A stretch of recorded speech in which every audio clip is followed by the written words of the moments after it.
भक्ति भारत में आपका स्वागत है। अगर आपको वीडियो पसंद आए तो इसे लाइक करें, शेयर करें और ऐसे और भी भक्ति वीडियो देखने के लिए सब्सक्राइब करें। माघ मास का 10वां अध्याय। यमदूत कहने लगे कि हे वैश्य, एक बार भी गंगा जी में स्नान करने से मनुष्य सब पापों से छूटकर अत्यंत शुद्ध हो जाता है। जो मनुष्य गंगा जी को दूसरे तीर्थ के समान समझता है वह अवश्य नरक में जाता है। भगवान के चरणों से उत्पन्न हुई गंगा जी के पवित्र जल को श्री शिव जी अपने मस्तक में धारण करते हैं। वह ब्रह्मा को संदेह रहित प्रकृति से अलग और निर्गुण है। ब्रह्मांड में उसकी समानता किससे हो सकती है? गंगा जी का नाम हजारों योजन दूर से ही लेने वाला नरक में नहीं जाता।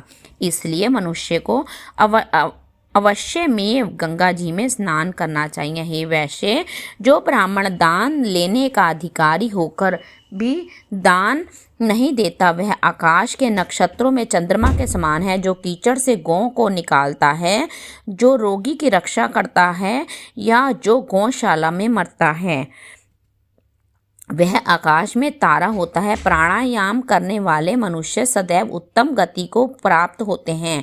प्रातः के समय स्नान के पश्चात जो 16 प्राणायाम करते हैं वह घोर पापों से बच जाते हैं। जो पराई स्त्री को माता के समान मानते हैं वह यम की यातना को नहीं भोगते। जो मन से भी कभी पर स्त्री का चिंतन नहीं करता वह दोनों लोगों को अपने अधीन करता है। जो पराये धन को मिट्टी के समान समझता है वह स्वर्ग में जाता है। जिसने क्रोध को जीत लिया मानो उसने स्वर्ग को ही जीत लिया। जो माता पिता की सेवा देवता तुल्य करता है वह यम द्वार नहीं देखता और जो गुरु की सेवा करते हैं वह ब्रह्म लोक को प्राप्त होते हैं। शील की रक्षा करने वाला स्त्री धन्य है। शील भंग करने वाली स्त्री यमलोक की जाती है। जो वेदों और शास्त्रों को पढ़ते हैं या पुराण और संहिता पढ़ते और सुनते हैं, जो स्मृति का व्याख्यान और धर्मशास्त्र समझते हैं या जो वेदांत में लीन रहते हैं वह पाप रहित होकर ब्रह्मलोक को प्राप्त होते हैं।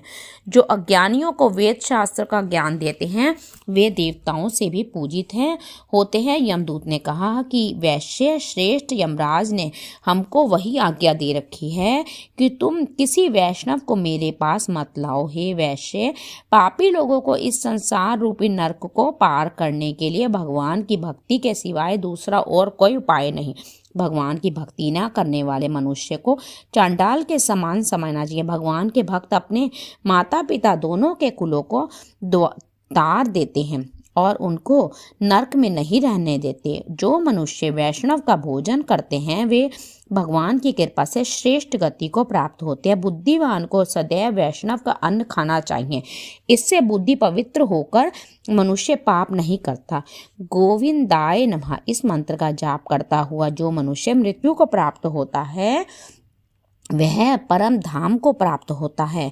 इसमें कोई संदेह नहीं है। जो ओम नमो भगवते वासुदेवाय द्वादक्षर मंत्र या ओम नमो नारायणाय अष्टाक्षर मंत्र का जाप करता है उसके ब्रह्म हत्या इत्यादि बड़े पाप नष्ट हो जाते हैं।